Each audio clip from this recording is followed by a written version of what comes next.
Hello. I am producing pressure waves into a microphone because stuff has happened. So what's up? Someone stole a lot of wine, like 600 bottles, totaling over $600,000. I wouldn't mind a bottle. A California wine store owner posted videos of a dude doing a heist at him. Apparently the burglar cut a hole in the roof and threw a rope down and descended down into the wine cellar, where he then burgled for 4 hours. He was burgling over here, he was burgling over there, and he stole 600 bottles. The store owner themselves said it was like something out of Ocean's 11. And it's pretty wild to think about that. And while it's wild to think about, it does suck for the store owner, but also, that's cool. The logistics of it, not the ruining someone's career. All right, let's talk about riots in France. Which riots in France, you ask? Haha, very good jokes. But regardless, there are riots going on in France right now that the French government doesn't really want people talking about. And they certainly don't want them talking about it in the sense that these riots are justified. The common discussion point here is that people are rioting in response to the French police recently killing a 17-year-old kid of Algerian descent. And so the super easy to digest version of it is people are mad about that, and so they're rioting. But in reality, it is a much more broad underscoring of a long history of racism or indifference to race from France. While yes, some of the rioting and looting is just opportunists, most of it is an organized pushback against a government that has overlooked a large group of people in the country for its entire existence. Most of the big stuff that has happened has been targeted at public buildings, a mayor's residence, stuff like that. These groups are working together and they're not signaling what they're doing. They're being cautious. The state has said, oh, it's really regrettable that this 17-year-old was killed. How tragic. In reality, the state murdered them. It was not a tragedy, oh woe is us, it was the result of your existing system. But yet, of course, a lot of pundits are going to point to the fact that many of the people who are among the protesters are not white. And they're gonna say dumb shit like, this is what happens when you let people into the country. That is just more of exactly what they're talking about. Imagine having real problems and then being told by your government that your problems don't matter because they're colorblind. They don't see color. You're just imagining your problem. This is where being colorblind falls apart. You don't get to just ignore color and history and the history of color. When you do that, you ignore all of the context that explains why things are how they are. And it seems like a really easy and really cheap way to sidestep responsibility. So don't do that. Zuck would like a word or multiple words from you. And also all of your personal information. I talked about this on my Wednesday episode, but Threads has officially launched. It's Instagram's competitor to Twitter. It's a direct competitor, they're positioning it as such, and you can just log in with Instagram and import all your follows. Because of that, Threads already has some ridiculous number, 50 million users, which is wild, but also, it's just Instagram users. So, they're kind of just cribbing off of an existing user base, which is it's the killer feature. Anyway, notably, Threads is supposed to eventually be able to interface with Mastodon. I would recommend just using Mastodon. Follow me on Mastodon. I'm here. That. But yeah, it's Twitter, but without some features, which is wild because Twitter's features are falling apart. It doesn't really have search or hashtags or a timeline. You just kind of follow people and you get the posts that they give you.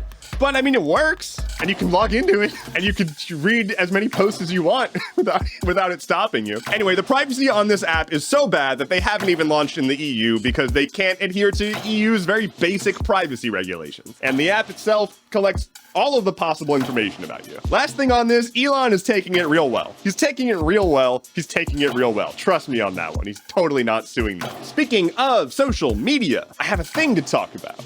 But hey, you. Listener and or watcher.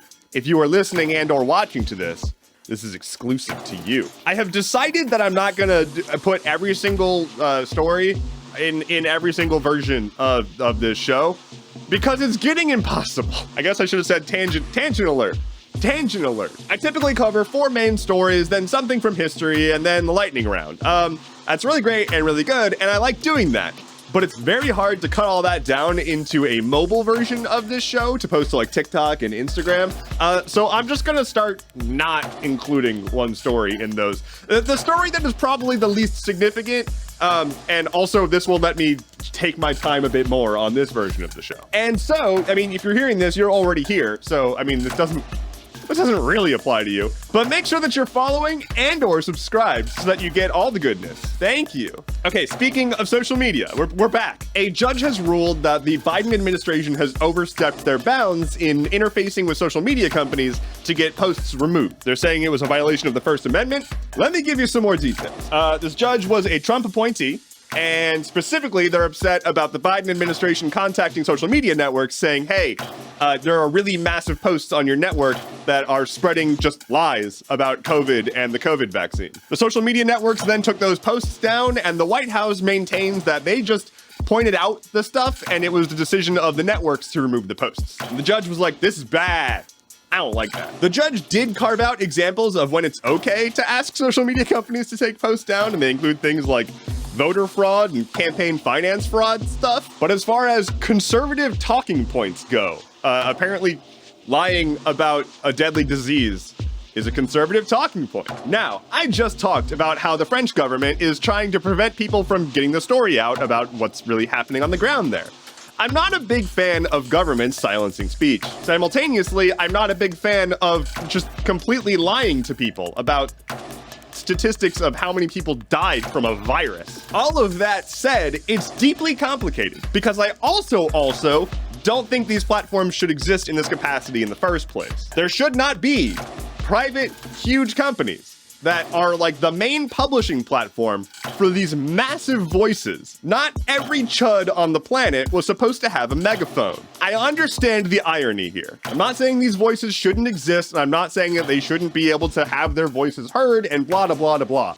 But also, why are we having private companies that get to control narrative, whether or not they're being contacted by a government? Why do we have to adhere to their terms of service? And why is the internet so centralized around them? I mean, we know the answers. These are rhetorical questions. Largely what I'm getting at here is don't use threads. On this day in 1928, the Chillicothe Baking Company released sliced bread. Yes, quite literally today is the day where the phrase "the best thing since sliced bread" was born. Notably, when sliced bread came out, they compared it to wrapped bread, saying that this is the best thing since they started putting bread in wrappers. My question to you is, what is the next bread innovation that will change the world? The next Brinnovation? Lightning round. TikTok has launched a music streaming service in Brazil and Indonesia called TikTok Music. A teen in Texas who was lost for 8 years was found, but also found to not actually be missing, but was living with his mother and was possibly being abused or kidnapped.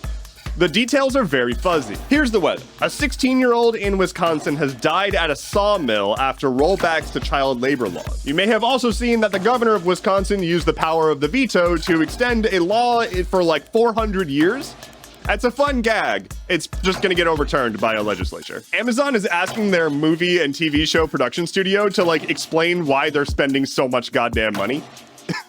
Pokemon Sleep is a thing. It's like Pokemon Go, but you play it by sleeping. Twitter is again being sued by ex-employees because Twitter didn't pay arbitration fees after forcing a previous lawsuit from Twitter ex-employees against Twitter to go to arbitration. Some dude vandalized the Colosseum in Rome, and then he was like, oh, I didn't know it was that old. The co-creator of Sonic the Hedgehog has been found guilty of insider trading and is going to spend 2.5 years in prison and is getting a $1.2 million fine. And finally for today, there is a corpse flower blooming in San Francisco and also I think San Diego. If you're not familiar, corpse flowers are flowers that bloom very rarely and they smell real bad. So go get a big ol' whiff for me. Thank you so much for watching today's episode of Stuff Keeps Happening. Head to stuffkeepshappening.online for sources, bonus content, and not the smell of a corpse flower. Not that for sure.